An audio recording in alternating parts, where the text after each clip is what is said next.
делот со кој што Трнодол е споен со така нареченото шпанско село. И според нив тука се отвара просторот дека се планира нова населба со тоа што се на тој начин се намалува густината на населението кој што влага во тој регулацијски план. Градот не стандардите и нормите за формирање на регулацијски планови не ги измислува, нити се желба на градоначалникот, не може да бидат желба на поединци. Тоа се стандарди кои што се пропишани во законот. Очигледно е дека имаме за нијанса не принципиелно однесување на поединци. Кои се мотивите не би сакал нити да наблегувам, нити ми се на крајот на денот познати.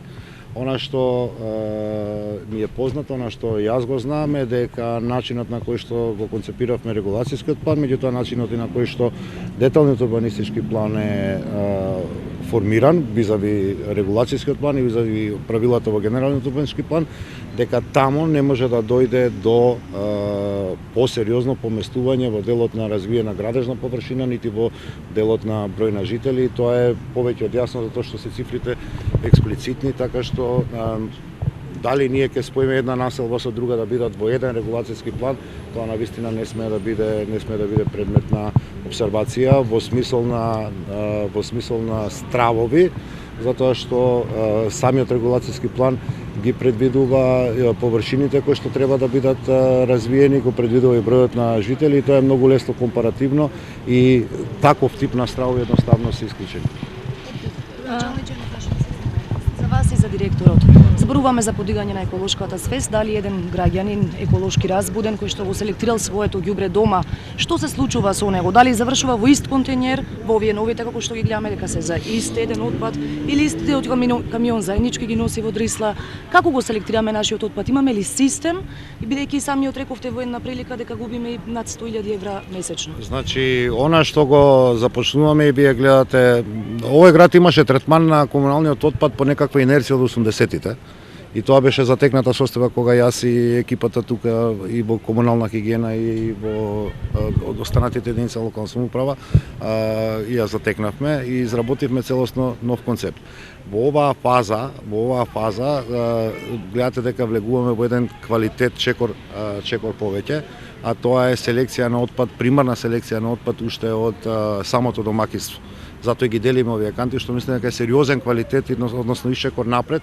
Му даваме третман на пилот проект затоа што сакаме да видиме како ќе реагираат. Не ги носиме потезите брзо прето, зашто идејата на крајот на денот е примарната селекција на отпадот да ја вршат домаќинствата како што се одива во сите европски градови и полека или чекор по чекор јас како што сакам да кажам влегуваме во имплементација на таквиот еден систем. Она што како капацитет при набавката на новите контейнери кои што се пак велам само почеток на целиот процес, го направивме дека во соработка со Пакома како соработник на градот во истиот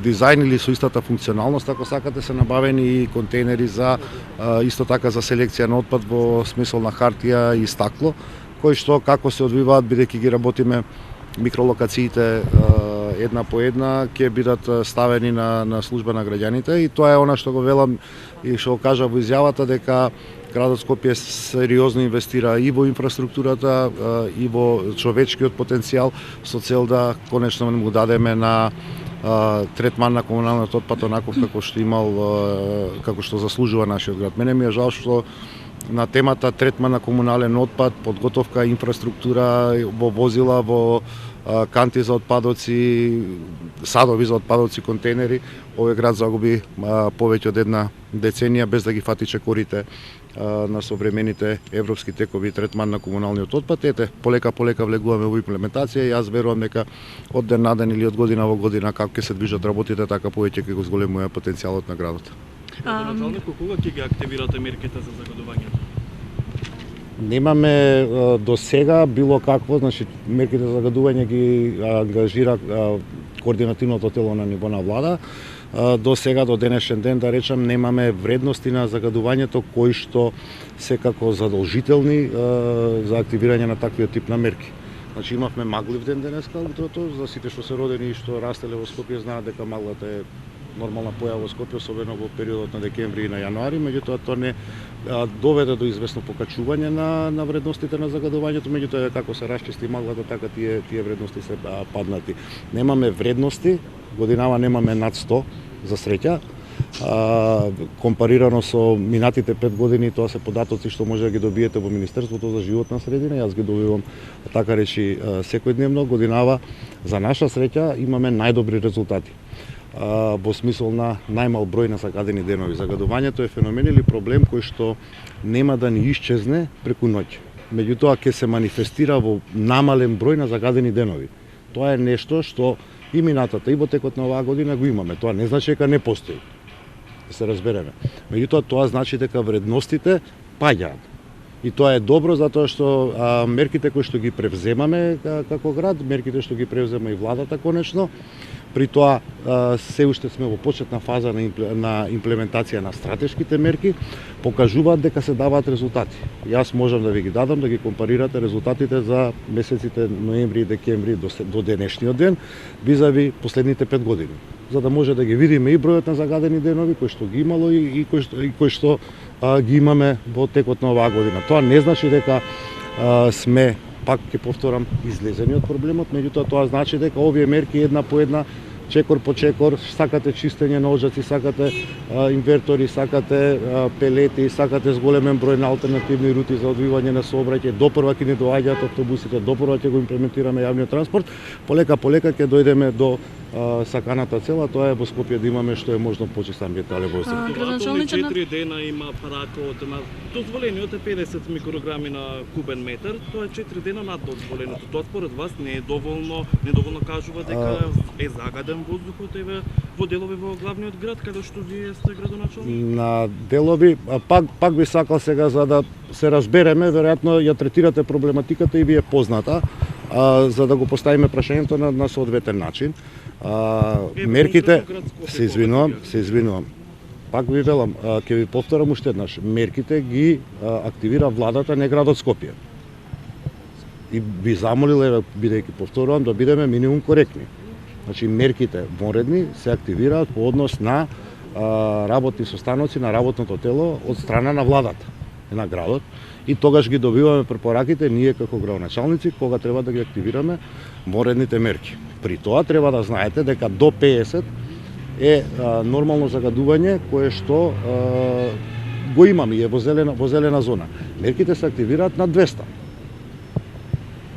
Ние годинава до сега, до денешен ден, не сме имале пикови, значи зборуваме за константи, најмалку 2 дена зголемени такви, до сега, освен во известни сати кога сме имале пикови, не сме имале поголема средна вредност од 100. Инаку средната вредност е некаде околу 60 до 70 милиграми на метар кубен, што спаѓа во зоната на дозволено, односно зоната која што не предвидува активирање на вонредни мерки. Градоначалничот на прашање надвор од темата. Откако излезе информација за тоа колку ќе кошта наставот на Дино Мерлин, имаше реакции на социјалните мрежи, луѓето рачунаат колку човечки животи би биле спасени со парите за Дино Мерлин што ќе бидат дадени за новогодишните украсувања. Себе прашувам вас што мислите вие? Еве за подсетување, пред неколку дена почина Јана, згасна млад живот, чекајќи парични средства за операција. Не успеа да ги дочека. Што мислите вие за ова? Неколку сегменти се што мислам дека се навистина многу битни. Прво, Социјалдемократскиот сојуз на Македонија вчера имаше многу успешен настан и на ВМРО ДПМН му стана многу очигледно дека ги губи следните парламентарни избори и заради тоа на секој начин се обидува да ја дефокусира јавноста од суштината. Тоа е губењето на парламентарните избори. Конкретно за градот Скопје, мене ако ме прашате, она што се обидуваат да го испинуваат или она што се обидуваат да ја насочат јавноста во размислувањата на различни нешта неповрзани со градот е отпочнувањето на градењето на универзалната сала која што очекуваме како постапка да ја започнеме некаде после Нова година. Соочени со тие најмалку две работи. Опозицијата што преку своите креирање на лажни вести, што преку форсирање, преку своите партиски портали се обидуваат да ја дефокусира јавноста од суштината на работите во рамките на демократското право на размислување. Може секој од нас да размислува како што сака, вклучително и вас од ТВ Алфа, за кое што особено вечер со голема радост ќе ви дојдам на интервју и ќе ги разговараме сите тие моменти. Меѓутоа, вашите размислувања не значи дека се примарни размислувања. Примарните размислувања на поголем фокус или поголем дел од граѓаните може би да се поинакви од тоа што вас ви интересира. Она што никако нема да може да успеете како партиска телевизија да го направите е да ме приморате мене да кажам дека советничката група на ДПМН, која да е фантовска некоја, сега креира или се заинтересира за нешто или роди крокодилски солзи за нешто што како рутина, а тоа е плаќање по пат на спонзори на новогодишните гости, се случувало во нашиот град. Како што се случувало во минатото, така се случува и во сегашноста.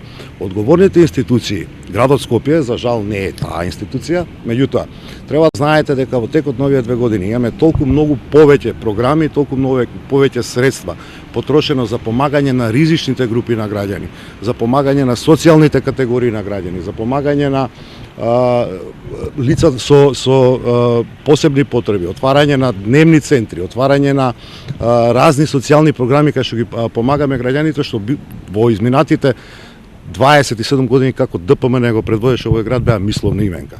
Од тука ве упатувам суштинските прашања за состојбата, за многу работи, вклучително и состојбата во Фондот за здравствено осигурување, каде што со ефтин популизам беа креирани многу финансиски дупки и недостатоци на средства, да ги упатите во ДПМН, кое што пак повторувам, после вчерашниот успешен настан на Социјалдемократскиот сојуз, соочен со изборниот пораз, се обидува преку прашања кои што вам ви ги нарачуваат да дефокусираат јавноста од суштината.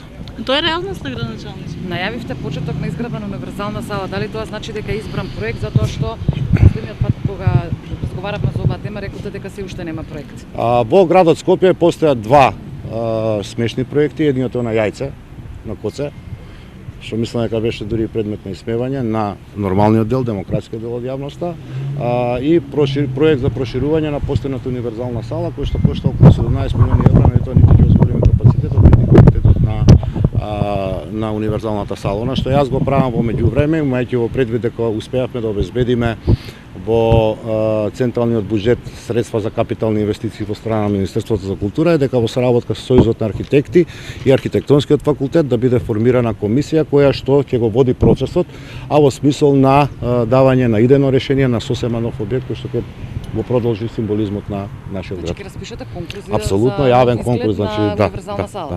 Тоа значи дека конкурсот би траел неколку месеци, после тендер за набавка, односно за изглед, значи до година, нема да биде до крајот на година. Не, тоа значи дека моите очекувања се визави постапките кои што планираме и терминскиот план кој што го имаме утврдено, дека некаде во втората половина на наредната година ќе започнеме со градба на објектот. А колку пари беа потрошени на овие 2 проекти? Не можам да ви кажам точно колку се, знам дека едниот е сериозно инкриминиран, бидејќи постои некаква си одлука на влада, непрефрлени пари, изведена постапка и тоа треба да биде предмет на анализа на други органи каде што ние тоа си го имаме пријавено, а оној конкурсот на Јајце навистина мислам дека и не заслужува воопшто да се истражува. Новиот проект значи конкретно целосно нова сала, целосно нова сала, ќе се руши, ќе се гради нова. Не е исплатливо, сите анализи покажуваат проектот што го имаме како идејно решение не е нити градежен проект за проширување на универзалната сала, не подразбира нејзино зголемување на капацитетност, туку едноставно фасадирање, што беше типично за минатата градска администрација. Јавноста ќе интересира кои се спонзорите кои што ќе го покријат настапот на Дино Мерлин, ќе откриете ли? Тоа можам да ви дадам после денешна пресконференција телефонскиот број на менаџерот на господин Дино Мерлин, па кај него да се обратите. Мојот сегмент е и предмет на работа и предмет на заштита, во исто време се јавните пари, јас деловните тајни на правните субјекти, деловните тајни на пејачите кои што настапуваат, едноставно нити имам овластување, нити можам да ги откријам, не дека не сакам, едноставно не мислам дека е тоа коректно, Ако се согласат, ќе ги видите. Тие ќе бидат неверојатно, тие ќе бидат објавени на самата новогодишна ноќ. Потоа можете со тие деловни субјекти да воспоставите контакти, да видите и што е, и како и колку е. Она што за мене е интересно, особено кога се споменува нова година, трошење во новогодишните празници, прво дека Скопје личи на европска метропола, конечно, веројатно сите се согласуваме, дека имаме концепт за пречек на нова година како што досега сме немале, тоа го гледате како расте од година во година Винтерленд, и многу битен податок што го добивме бидејќи на пресконференцијата кога беше презентирано гостувањето на Дино Мерлин за нова година, беа повикани и хотелиерите од градот Скопје, тоа е дека во поевтините хотели, значи не зборам за овие со 5 звезди класа, веќе не можете да најдете слободна соба, што значи дека Скопје заедно со Будва, и тоа не е моје тврдење, тоа е тврдење на медиумите од регионот, исклучиво Скопје и Будва се издвојуваат како добри новогодишни дестинации. Тоа е мојата работа како градоначелник, овој град да го направам атрактивен во регионот. Уште едно прашање за комуналната хигиена, може директорот да ми одговори. Имаше протест вчера во Ѓурче за депонијата која што им го отежнува животот таму.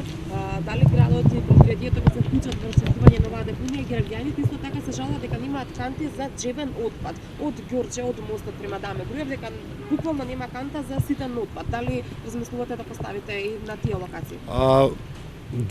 Две прашања се, значи треба да знаете дека овој град кога дојавме ние пред големата набавка што имавме на садови за комунален отпад, имаше 1750 канти за жебен отпад. Ние во набавката што ја завршивме и што беше презентирана на јавноста есен, имавме околу 950 нови, што значи за половина го зголемивме капацитетот и полека ги местиме. Очекувам дека и на улица Ѓорче Петров ќе имаме соодветен третман.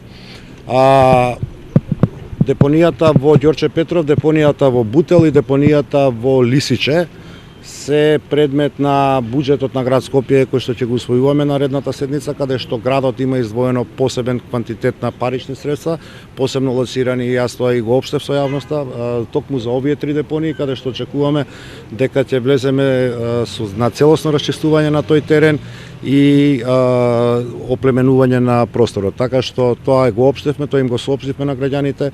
Граѓаните имаат целосно право да си побараат почистата животна средина, ние имаме целосна обврска тоа да го направиме. Добро е што, да речем, ние како градски власти, како комунална хигиена, како комунален сектор на град Скопје, депонијата во Ѓорче Петров пред воопшто да беше најавен протестот, имавме лоцирано и предвидено во предлог буџетот на град Скопје за 2020 година. Во петок има марш за загадениот воздух, дали ќе се приклучам, немам се вратам од пат, веројатно ќе стасам во петок да се приклучам. Она што тоа здружение го побара од градот Скопје, јас ги гледав барањата кои што беа доставени. Ме радува што во градот Скопје мислам дека невладиниот сектор препознава партнери и од сите барања кои што беа таму доставени, само едно се однесуваше индиректно на градот Скопје, тоа беше да го одобриме деталниот урбанистички план за Вардариште, нешто што ние го направивме во рокот 5 дена, работни дена. Инаку до самиот град Скопје, до институцијата што ја предводам, од граѓанските здруженија, јас барем не успеав да видам дека постои директно барање за нешто што би можеле или што е наша законска ингеренција да го направиме, а ние го немаме направено. Значи во целост, да речам, она што е во диапазонот, во лепезата на одговорностите на град Скопје, градот Скопје до сега под моје водство во изминативе 2 години, во соработка со општините, јавните предпријатија го имаме во целост преземено. Останува оние стратешки работи кои што чекаме да се произнесе регулаторната комисија, во смислот на затоплување на домовите, да влеземе во имплементација на тие политики. Влезени сме во решавање на проблемот на јавниот транспорт. Јас верувам дека онака како што и соопштев со граѓаните, како што сум општел и вас со медиумите, имаме сериозна, добра можност со секојдневна макотрпна работа на среден рок да го решиме проблемот со загорувањето.